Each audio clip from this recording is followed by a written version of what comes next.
அனைத்து தமிழ் மக்களுக்கும் கணேசன் பணிவான வணக்கம். என்னோட சேனல் சப்ஸ்கிரைப் பண்ணாதவங்க சப்ஸ்கிரைப் பண்ணிக்கோங்க.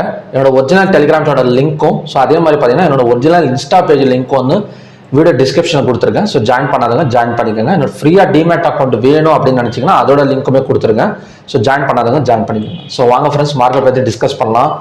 ஸோ மார்க்கெட் பற்றி டிஸ்கஸ் பண்ணோம்னா அமெரிக்காவில் பார்த்தீங்கன்னா நல்ல ஒரு நெகட்டிவ் சைடு போயிட்டு இருந்துச்சு. ஸோ அது காரணமாக பேஸ் பண்ணி ஒரு நல்ல ஒரு கேப் டவுன், பெரிய கேப் டவுன். நேற்று தான் ஒரு ஷார்ட்ஸ் போட்டிருந்தேன்.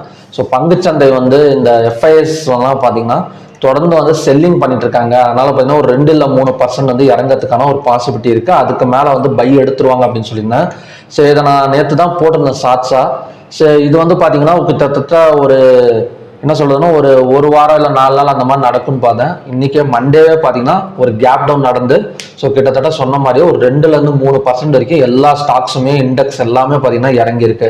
ஸோ இது கண்டினியூஸ் ஆகுமா அப்படின்னு பார்த்தீங்கன்னா ஸோ கண்டிப்பாக அடுத்த நாளே ரெக்கவரி எடுக்கிறதுக்கான ஒரு பாசிபிலிட்டிஸ் இருக்கு. ஸோ அது எதனால அப்படின்னு நம்ம பார்க்கலாம். ஸோ பேங்க் நிஃப்டியை பொறுத்த வரைக்கும் ஆல்ரெடி சொன்ன மாதிரி தான். ஸோ நான் 15 மினிட்ஸ்லேயே உங்களுக்கு அந்த சேனல் ட்ரா பண்ணி காட்டியிருந்தேன். ஃப்ரைடே வீடியோவில் போய் பார்த்தீங்கன்னா தெரியும். ஸோ இந்த சேனல் பிரேக் அவுட் வச்சு, அதாவது ஃப்ரைடே லோக்கு கீழே பிரேக் ஆனாலோ ஓப்பன் ஆனாலோ ஸோ அகைன் கீழே வரதுக்கான ஒரு பாசிபிலிட்டி இருக்கு அப்படின்னு சொல்லியிருந்தேன். எக்ஸாக்டாக ஒரு கேப் டவுன்ல ஓப்பன் வச்சு ஸோ மார்க்கெட் அங்கேருந்து பார்த்தீங்கன்னா கிட்டத்தட்ட 1258 பாயிண்ட்ஸ் பக்கம் டவுன் ஆயிருக்கு.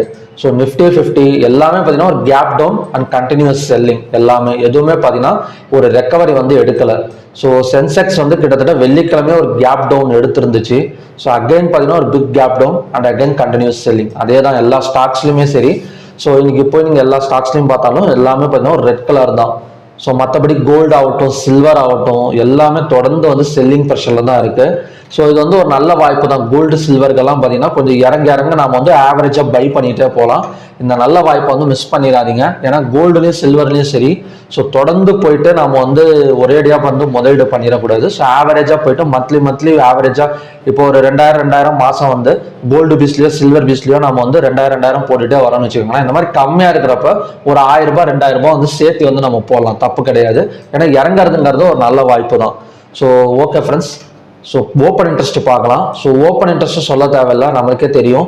ஸோ கால் ஆப்ஷன் சைடு செல் பண்ணியும் புட் ஆப்ஷன் சைடு பார்த்தீங்கன்னா ஹெவியாக பை பண்ணியும் தான் மார்க்கெட் க்ளோஸ் ஆயிருக்கு. எல்லாத்துலேயுமே bank Nifty, Nifty 50, fin Nifty, Sensex, mid cap Nifty, இந்த எல்லாத்துலேயுமே பார்த்தீங்கன்னா புட் ஆப்ஷன் சைடு ஹெவியாக பை பண்ணுற மாதிரி தான் ஓப்பன் இன்ட்ரெஸ்ட் க்ளோஸ் ஆயிருக்கு. ஸோ நிஃப்டி 50 என்ன ஆகும் அப்படின்னு பார்த்தீங்கன்னா ஏதாவது சப்போர்ட் இருக்கா நிஃப்டி 50ல அப்படின்னா ஒரு சேனல் சைடு தான், ஒரு சேனல் போயிட்டு இருக்கு. அந்த சேனலை பிரேக் அவுட் பண்ணி தான் மார்க்கெட் மேலே போயிருக்கு. ஸோ ஆல்ரெடி இந்த சேனல் ட்ரா பண்ணி வச்சிருக்கேன். ஸோ அந்த சேனல் டச் ஆகிறோன்னு பார்த்தீங்கன்னா 23,900.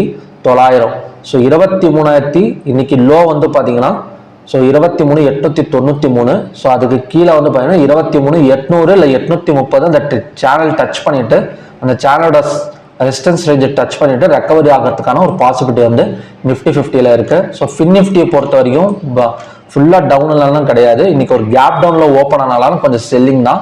ஸோ மறுபடியும் பார்த்தீங்கன்னா ஒரு ரெக்கவரி ஆகிறதுக்கான சான்சஸ் இருக்கு. எல்லாமே ஒரு நல்ல சப்போர்ட் ரேஞ்சில் தான் பார்த்தீங்கன்னா மார்க்கெட் நின்றுட்டு இருக்கு. ஸோ ஓகே ஃப்ரெண்ட்ஸ், நாளைக்கான கண்டிஷன்ஸ் பார்க்கலாம். ஸோ பேங்க் நிஃப்டியை பொறுத்த வரைக்கும் ஒரு சேனலுக்குள்ளார தான் பார்த்தீங்கன்னா ட்ராவல் ஆகிட்டு இருக்குது. உங்களுக்கு பார்த்தீங்கன்னாலே தெரியும். ஸோ கிட்டத்தட்ட பார்த்தீங்கன்னா சேனலை பிரேக் பண்ணிட்டு ஸோ பார்த்தீங்கன்னா அடுத்த ரெசிஸ்டன்ஸ், அடுத்த சப்போர்ட் 49,000 வரைக்கும் ஸோ பார்த்தீங்கன்னா மேலே வரதுக்கான ஒரு சான்சஸ் இருக்கு பேங்க் நிஃப்டியில்.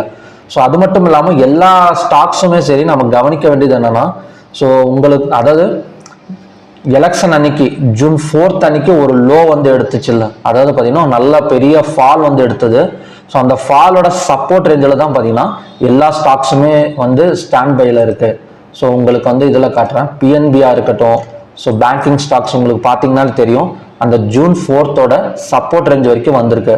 ஸோ கண்டிப்பாக அங்கேருந்து பார்த்தீங்கன்னா ஒரு ரெக்கவரி எடுத்துச்சு எல்லா ஸ்டாக்ஸும் அப்படின்னா ஸோ நாளைக்கு ஒரு பை சைடு நம்ம எதிர்பார்க்கலாம். பேங்க் ஆஃப் பரோடா, ஸோ உங்களுக்கு பார்த்தீங்கன்னாலே தெரியும் இது ஜூன். ஒரு சில ஸ்டாக்ஸ் எல்லாம் பார்த்தீங்கன்னா கொஞ்சம் தள்ளி க்ளோஸ் ஆயிருக்கு. ஸோ மற்றபடி பார்த்தீங்கன்னா கொஞ்சம் மேக்சிமமாக அந்த ஜூன் 4 அன்னைக்கு விழுந்த அந்த லோல தான் பார்த்தீங்கன்னா சப்போர்ட் ரேஞ்சில் இருக்கு. ஸோ அப்படி இருந்துச்சுன்னா ஸோ கண்டிப்பாக ஒவ்வொரு ஸ்டாக்ஸும் ரெக்கவரி எடுக்கிறப்ப ஸோ மார்க்கெட் மேற்கொண்டு பார்த்தீங்கன்னா கொஞ்சம் மேலே வரதுக்கான ஒரு சான்சஸ் இருக்கு. ஸோ லெவல்ஸ் பார்க்கலாம். ஸோ நாளைக்கு ரெசிஸ்டன்ஸ் ஆக்ட் ஆகக்கூடிய இடம்னு பார்த்தீங்கன்னா 50,650, பிவோட் பாயிண்ட் 50,185, சப்போர்ட் 49,625. இன்னைக்கு ஹை வந்து 50,747, லோ வந்து 49,719, ஓப்பன் வந்து 50,586, க்ளோஸ் வந்து 50,092. கிட்டத்தட்ட ஓப்பன் ஆன இடத்துல இருந்து ஸோ மார்க்கெட் வந்து ஒரு 500 பாயிண்ட்ஸ் கீழே தான் கொண்டு வந்து வச்சிருக்கு. அது மட்டும் இல்லாமல் பேங்க் நிஃப்டியில் 1258 பாயிண்ட்ஸ் பக்கம் டவுனில் தான் இருக்கு. ஸோ ஓப்பன் ஆன இடத்துல வந்து ஹை வந்து பார்த்தீங்கன்னா ஒரு 200 பாயிண்ட்ஸ் போயிருக்கு. ஸோ ஓவராலாக கம்ப்ளீட்டாக பார்த்தீங்கன்னா ஒரு செல்லிங் ப்ரெஷரில் தான் மார்க்கெட் வந்து க்ளோஸ் ஆயிருக்கு. நான் சொல்லி தெரிய வேண்டியதில்லை. ஸோ மார்க்கெட்டோட மூவ்மெண்ட் வச்சு நீங்கள் கண்டுபிடிச்சலாம் செல்லிங் ப்ரெஷரில் தான் க்ளோஸ் ஆயிருக்கு அப்படின்னு. ஸோ ஃபர்ஸ்ட் கண்டிஷன் படி ஸோ பிட்வீன் பிவோட் அண்ட் சப்போர்ட்டில் தான் மேக்ஸிமமாக ஒரு 80% ஓப்பன் ஆகக்கூடிய ஒரு சான்சஸ் இருக்குது. ஸோ இந்த மாதிரி ஓப்பன் ஆகிறப்ப நம்ம கம்ப்ளீட்டாக ஃபர்ஸ்ட் பார்க்க வேண்டியது இந்த க்ளோஸுக்கு மேலே ஓப்பன் ஆகுதா இல்லை கீழே ஓப்பன் ஆகுதான்னு பாருங்க. ஸோ க்ளோஸுக்கு மேலே ஓப்பன் ஆச்சு அப்படின்னா பையிங் வந்து பாசிபிள். ஸோ அதோட டார்கெட் வந்து இந்த ரெசிஸ்டன்ஸ் வரைக்குமே வரதுக்கான ஒரு சான்சஸ் இருக்குது. சப்போஸ் க்ளோஸுக்கு கீழே ஓப்பன் ஆச்சுன்னா இந்த பிவோட் வர வரைக்கும் வெயிட் பண்ணுங்க. இங்கே வந்ததுக்கு அப்புறம் 215 minutes candle red colour candle form ஆச்சுன்னா அங்க வந்து செல்லிங் பாசிபிள். ஸோ அதோட கண்டினியூஷன் வந்து இந்த சப்போர்ட் இல்லைன்னா அதை தாண்டியும் கீழே வரதுக்கான ஒரு பாசிபிலிட்டி இருக்கு. ஸோ இந்த இடத்துல வந்து பை பண்ணலாமா அப்படின்னு கேட்டீங்கன்னா நாளைக்கு ஒரு நாள் வந்து அவாய்ட் பண்ணிடுங்க, பார்க்கலாம். ஏன்னா நல்ல ஒரு செல்லிங் ப்ரெஷர் வந்து க்ளோஸ் ஆயிருக்கு. சப்போர்ட் எடுக்கிறதுக்கு மேபி இந்த இடம் வந்துட்டு கூட சப்போர்ட் எடுத்துட்டு மேலே வரலாம். ஆனால் 215 minutes candle green colour candle form ஆனதுக்கு அப்புறம் கொஞ்சம் ட்ரை பண்ணிட்டு ஸோ அதோட லோ வந்து ஸ்டாப் லாஸை வச்சு வேணா நம்ம வந்து பை சைடு வந்து ட்ரை பண்ணிக்கலாம். ஸோ இந்த மாதிரி ஓப்பனிங்ல ஸோ ரெண்டாவது கண்டிஷன் படி பிட்வீன் ரெசிஸ்டன்ஸ் அண்ட் பிவோட்ல ஓப்பன் ஆச்சு அப்படின்னா ஸோ கண்டிப்பா இந்த ரெசிஸ்டன்ஸ் வந்துட்டு மறுபடியும் ஃபால் ஆகக்கூடிய ஒரு சான்சஸ் இருக்கு. ஸோ அப்படி இருக்கிறப்ப ஸோ இந்த ரெசிஸ்டன்ஸ் வந்துச்சு அப்படின்னா 215 minutes candle red colour candle form ஆனதுக்கு அப்புறம் செல்லிங் பாசிபிள். அதோட டார்கெட் வந்து இந்த சப்போர்ட் வரைக்குமே பார்த்தீங்கன்னா வந்துடும். ஸோ இந்த இடத்துல பை பண்ணலாமா அப்படின்னு கேட்டிங்கன்னா தாராளமாக பண்ணலாம். இந்த பிவோட் வந்ததுக்கு அப்புறம் 215 minutes candle green colour candle form ஆனால் பை சைடு வந்து போகலாம். ஸோ அதோட டார்கெட் வந்து இந்த ரெசிஸ்டன்ஸ் வரைக்கும் வச்சுக்கோங்க. ஸோ அதை தாண்டி வந்து வேணாம். ஏன்னா இந்த ரெசிஸ்டன்ஸோ இந்த ஹையோ போயிட்டு ஸோ அகைன் ஃபால் ஆகக்கூடிய ஒரு சான்சஸ் வந்து இருக்கு. ஸோ மூணாவது முக்கியமான கண்டிஷன் மறுபடியும் ஒரு கேப் டவுன் எடுத்தால் எப்படி இருக்கும். அதாவது பார்த்தீங்கன்னா லோ வந்து 49,719. ஸோ மறுபடியும் ஒரு கேப் டவுன் எடுத்தா ஸோ தாராளமாக புட் ஆப்ஷன் சைடு போகலாமா அப்படின்னு கேட்டிங்கன்னா இந்த 49,625க்கு கீழே கேப் டவுன் விழுந்தா மட்டும் ஸோ ஒரு செல்லிங் சைடு வந்து போகலாம். ஸோ இதுக்கு சப்போஸ் இதுக்கு மேலே விழுந்துச்சுன்னா கொஞ்சம் அவசரப்படாமல் ட்ரேட் அவாய்ட் பண்ணிட்டு ஸோ ஒரு 11 o'clock வரைக்கும் பார்த்துட்டு அதுக்கப்புறம் கூட நீங்கள் வந்து டிசிஷன் எடுத்துக்கோங்க. ஏன்னா நாளைக்கு வந்து கொஞ்சம் கன்ஃபியூஷனாக தான் இருக்குது. ஏன்னா நல்ல ஒரு செல்லிங் ப்ரெஷரில் இருக்குது. நான் ஆல்ரெடி சொன்ன மாதிரி தான் ஸ்டாக்ஸ் நிறைய ஸ்டாக்ஸ் வந்து அந்த June 4th லோவில் வந்து சப்போர்ட் எடுக்கிற மாதிரி நின்றுட்டு இருக்கு. ஸோ மேபி அந்த இடத்துல பை பண்ண ஆரம்பிச்சாங்க. ஏன்னா நல்ல ஒரு செல்லிங்கில் எடுக்கிறப்ப தான் பையிங் வந்து நடக்குது. ஸோ நாம் நிறைய தடவை பார்த்துட்டோம் அந்த மாதிரி. மேபி பார்த்தீங்கன்னா இதுக்கு முன்னாடியும் பார்த்துருக்கோம். ஸோ இந்த இடத்துலையும் பார்த்தீங்கன்னா எலெக்ஷன் டைமும் பார்த்துருக்கோம், பட்ஜெட் டைமும் பார்த்துருக்கோம். ஸோ செல்லிங் விழுந்து அதுக்கு அப்புறம் பார்த்தீங்கன்னா ஒரு நல்ல பை எடுத்துகிட்டு போகுது. மேபி அந்த மாதிரி கூட நடக்கலாம் நாளைக்கு. ஸோ ஓகே ஃப்ரெண்ட்ஸ், இதுதான் பார்த்தீங்கன்னா நாளைக்கான 3 கண்டிஷன்ஸ். ஸோ ஸ்டாக்ஸ் பார்க்கலாம். ஸோ 3 ஸ்டாக்ஸ் கொடுத்துருந்தேன். HDFC பேங்க் 1643 சப்போர்ட் கொடுத்துருந்தேன். ஆனால் இன்னைக்கு கேப் டவுனில் விழுந்தனால HDFC வந்து -43 பாயிண்ட்ஸ் வந்து டவுன் ஆயிருக்கு. ஸோ இண்டஸ் IND 1385 ஒரு சப்போர்ட்னு சொல்லியிருந்தா நான் சைட்வேஸ்லேயே போயிட்டு அதே இடத்துல க்ளோஸ் ஆயிடுச்சு. ஸோ கொட்டாக் மஹிந்திரா பேங்க் அதே மாதிரி தான். ஸோ ஃபுல்லாக வந்து செல் ஆகி கிட்டத்தட்ட -29.80 வந்து பாயிண்ட்ஸ் வந்து சேஞ்ச் ஆயிருக்கு மைனஸில்.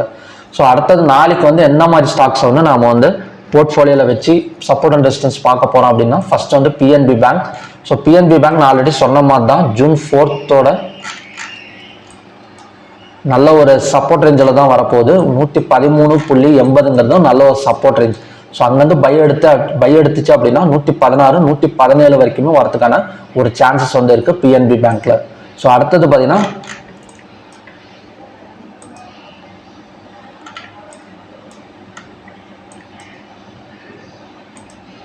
AU bank. So AU bank இன்னைக்கே பார்த்தீங்கன்னா நல்ல ஒரு கால் ஆப்ஷன் சைடு தான் போயிருந்தேன். ஸோ நல்ல ஒரு என்ன சொல்றதுன்னா கிட்டத்தட்ட பார்த்தீங்கன்னா ஒரு 3 or 4 பாயிண்ட்ஸ் வரைக்கும் கால் ஆப்ஷன் சைடு வந்து கொடுத்துருந்துச்சு. அது காரணம் பார்த்தீங்கன்னா ஒரு ஆல்ரெடி நிறைய டைம் சப்போர்ட் எடுத்த இடம் தான் இது. ஸோ 625.70. ஸோ அகைன் நாளைக்கு இங்கே வந்துட்டு மார்க்கெட் மேலே வந்ததுன்னா 632, 636 வரைக்கும் வரதுக்கான ஒரு பாசிபிலிட்டி இருக்கு. அப்படி இல்லாமல் ஹையர் கட் பண்ணா கூட 644, 48 வரைக்கும் வரதுக்கான ஒரு பாசிபிலிட்டி இருக்கு AU பேங்க்ல. ஸோ அடுத்தது ICICI பேங்க். ஸோ ICICI பேங்க்ங்கிறது நல்ல ஒரு சப்போர்ட்டை பிரேக் பண்ணி தான் க்ளோஸ் ஆயிருக்கு. ஆனால் லோவை பிரேக் பண்ணிச்சுன்னா அடுத்த டார்கெட் வந்து 1150, 1130 வரைக்குமே வரதுக்கான ஒரு சான்சஸ் இருக்கு ICICI பேங்க்ல. ஸோ ஓகே ஃப்ரெண்ட்ஸ், மொத்தம் 3 பேங்க் தான். PNBயோட சப்போர்ட் ரேஞ்ச் வந்து 113.80. ஸோ AU பேங்க் வந்து 625.70. ICICI பேங்க் வந்து கிட்டத்தட்ட 1160, 1150 வரைக்குமே வரதுக்கான ஒரு சான்சஸ் வந்து இருக்கு ICICI பேங்க்ல. ஸோ பார்க்கலாம் இந்த செல்லிங் ப்ரெஷர் கண்டினியூ ஆகுமான்னு. ஸோ நாஸ்டாக் 750 பாயிண்ட் இருந்தது மார்க்கெட் முடிகிறப்ப, இப்போ -822 போயிட்டு இருக்கு. கிட்டத்தட்ட பார்த்தீங்கன்னா ஒரு பெரிய பிளட் பாத் தான் மார்க்கெட்லேயே. கிட்டத்தட்ட பார்த்தீங்கன்னா ஒரு 4.5% பக்கம் பிளட் பாத். அது மட்டும் இல்லாமல் ஜப்பான் மார்க்கெட் கூட நல்ல ஒரு பிளட் பாத்தில் தான் போயிட்டு இருக்கு. ஸோ மேபி ஒரு கேப் டவுனில் ஓப்பன் ஆகிட்டு ரெக்கவர் ஆகுமா, இல்லை கேப் டவுன்லேயே ஓப்பன் ஆகிட்டு ஸோ கண்டிப்பாக செல்லிங் ப்ரெஷரோட மறுபடியும் வந்துருமாங்கிறத நாளைக்கு வந்து நம்ம பார்க்கலாம் எப்படி இருக்குன்னு. ஸோ மேக்ஸிமம் பார்த்தீங்கன்னா நம்ம இந்த மாதிரி நேரத்தில் வந்து ஒரு ஸ்டாக்ஸை வந்து பை பண்ணலாம். ஒரு ஸ்டாக்ஸ் வந்து இறங்குறதுங்கிறது இந்தியன் மார்க்கெட்டை பொறுத்த வரைக்கும் கண்டிப்பாக வந்து மறுபடியும் மேலே வரதுக்கு தான். ஸோ இந்த மாதிரி கீழே இறங்குறப்ப ஸோ நம்ம ஸ்டாக்ஸில் மாதம் இன்வெஸ்ட்மெண்ட் பண்ணிட்டு இருக்கோம் அப்படின்னா ஸோ கண்டிப்பாக வந்து தாராளமாக இன்வெஸ்ட்மெண்ட் பண்ணலாம். எக்காரணத்தை கொண்டு நம்ம பயப்பட வந்து தேவை கிடையாது. ஏன்னா ஸ்டாக்ஸ் இறங்க கண்டிப்பாக வந்து பார்த்தீங்கன்னா லார்ஜ் கேப் ஃபண்ட்ஸாக இருக்கட்டும், மிட் கேப்பாக இருக்கட்டும், ஸோ மிட் கேப் எல்லாம் பார்த்தீங்கன்னா நல்ல ஒரு பை தான் எடுக்கும் மறுபடியும் கொஞ்சம் கீழே இறங்கினா கூட. ஸோ பார்க்கலாம் எந்த மாதிரி நடக்குது அப்படின்னு. ஸோ ஓகே ஃப்ரெண்ட்ஸ், மறுபடியும் பார்த்தீங்கன்னா ஒரு நல்ல ப்ரெடிக்ஷன் வீடியோட நான் வந்து உங்களை மீட் பண்ணுறேன். நன்றி, வணக்கம்.